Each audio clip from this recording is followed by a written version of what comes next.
Hello friends, आज हम आपसे बात करने वाले इकोनॉमी पे।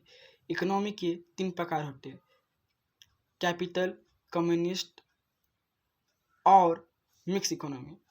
कैपिटल मीन्स पूंजीवाद, कम्युनिस्ट मीन्स सामान्यवाद और मिक्स इकोनॉमी मीन्स मिश्रण। अभी मैं आपको बताने वाला हूँ इसके बारे में।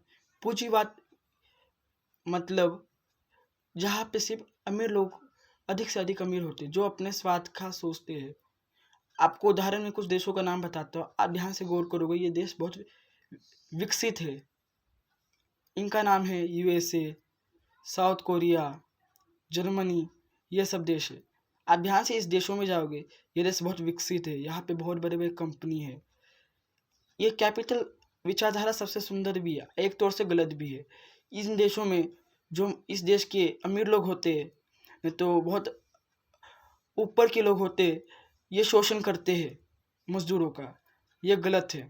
इसका यह फ़ायदा एक है कि आपका देश विकसित रहता है, विकासशील रहता है, फॉरेन मनी मिलता है, इसकी ये फ़ायदा है। इसमें आपको बहुत कम दाम में अधिक से अधिक सेवा भी उपलब्ध हो जाती है। अभी कम्युनिस्ट विचारधारा बहुत पुरानी विचारधारा है।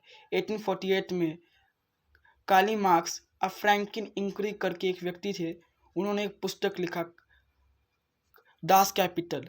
वह पुस्तक बहुत प्रसिद्ध हुआ। यह बहुत खतरनाक पुस्तक था। इसको बहुत से लोग पढ़े 1848 में। इस पुस्तक को पढ़ के लोग सबको पता चला अधिक से अधिक अमीर लोग हमारा शोषण कर रहे हैं। इसके लिए बहुत से विद्रोह हुए, रशिया में भी हुआ। राजशाही खत्म होके सीरा सामान्यवाद में सब में एक जैसा। कम्युनिस्ट विचार एकता को भी बढ़ावा देता है, परंतु इसकी बहुत से बड़े नुकसान भी है। सामान्यवाद में जो नेता रहते हैं वो देश के बारे में सोचते भी है, बहुत से नेता नहीं सोचते, उसके लिए देश को इसका परिणाम सहना पड़ता है।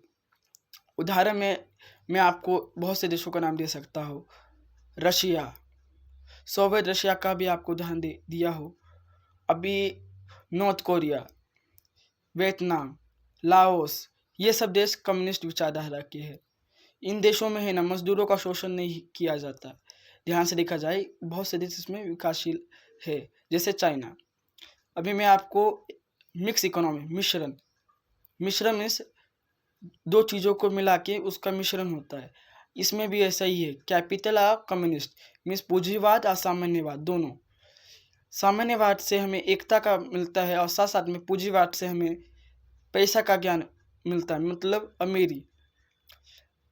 मिक्स इकोनॉमी का ये फ़ायदा हुआ कि जब भारत 1947 को आज़ाद हुआ, तभी जब पंडित जवाहरलाल नेहरू ने मिक्स इकोनॉमी चुना।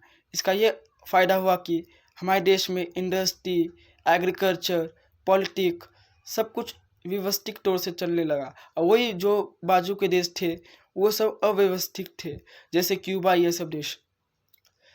इसका ये फ़ायदा हुआ, हमारे देश में सेवा भी हुआ, मजदूरों का भी सुना गया और हमारा देश विकासशील देश बन गया और विकसित देश बनने वाला है। यह हमारा फ़ायदा है।